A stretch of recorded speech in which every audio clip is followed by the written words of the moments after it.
Jusqu'à présent, nous avions affaire au variant Delta.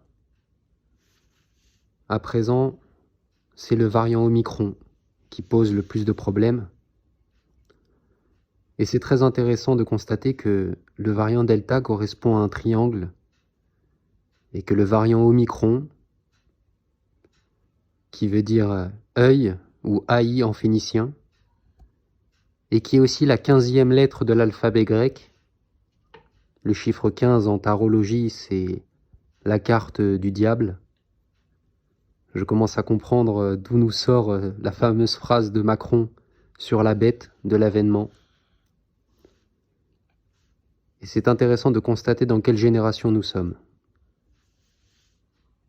Le titre, c'est Thucydide, un grand philosophe et stratège d'un ancien empire, qui lui aussi s'est éteint. Le piège de Thucydide, peut-être que ça ne vous dit rien. Pour ceux qui n'ont pas lu la guerre du Péloponnèse, je vous invite à le faire. Cela correspond à une oscillation endogène et une façon de contrer pour une puissance dominante toute tentative de rapport de force d'une puissance émergente. Ce piège, si on peut appeler ça un piège, correspond en réalité à une peur d'un modèle qui aujourd'hui est représenté par l'Occident et qui a atteint un point de non-retour en termes de décadence, de surpopulation, dans tous les secteurs. Et aujourd'hui, on nous parle de réchauffement climatique. Ça aussi, c'est intéressant. Ce que je constate, en faisant le parallèle avec notre époque actuelle, c'est ce qui s'est passé pour Athènes, qui avait suscité la peur des Spartes, due à une certaine hégémonie et aussi à l'ascension des Athéniens. C'est ce qu'on peut constater entre les États-Unis, qui symbolisent la Babylone sur Terre, et la Chine, qui figure parmi ces puissances émergentes qui s'apprêtent à bientôt, si ce n'est pas déjà le cas, prendre la première place du leadership mondial, militairement et économiquement. Le conseil que je pourrais vous donner déjà, rien que par ça, c'est de ne pas investir dans tout ce qui est crypto-monnaie, de ne pas investir du tout dans quoi que ce soit.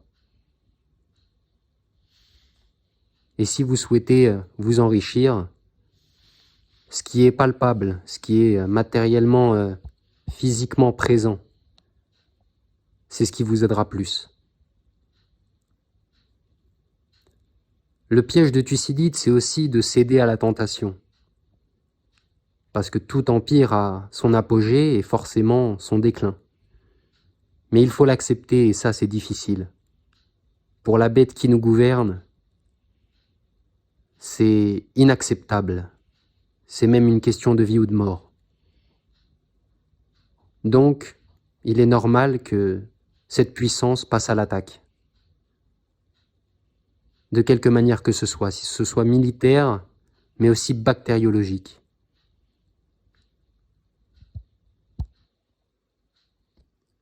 Le piège de Thucydide se referme à la fois sur les États-Unis, mais aussi sur la Chine. Et comme l'époque nous l'a toujours appris, c'est par le plus petit des événements, le plus insignifiant, que tout commence. À présent, j'aimerais parler avec vous d'une situation qui est assez grave, c'est celle de la vaccination des 5-11 ans. De ce que j'ai comme information, on pourrait passer à un système similaire à celui qui se passe en Allemagne, en matière de reconfinement pour les non-vaccinés, des jauges, du télétravail, et tout cela devrait pas tarder à commencer, même avant la rentrée prochaine. Il y a toujours l'accélérateur sur la 3e dose, et si comme moi vous vous êtes mis à l'écart de cette situation, Dieu merci, vous êtes peut-être sauf. Ou du moins vous avez échappé à un piège qui a été pensé il y a des siècles. Et certains ne se rendent pas encore compte à quel point c'est grand, car votre corps vous appartient toujours.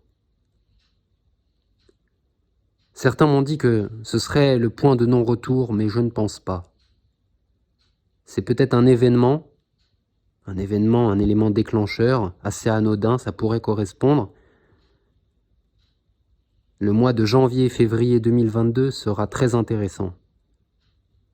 Je le vois un peu comme ce qui s'est passé en 2014 avec de plus en plus d'attentats terroristes, de plus en plus d'attaques, et une prise de pouvoir assumée de la part de certains extrêmes, qui pourraient en bénéficier.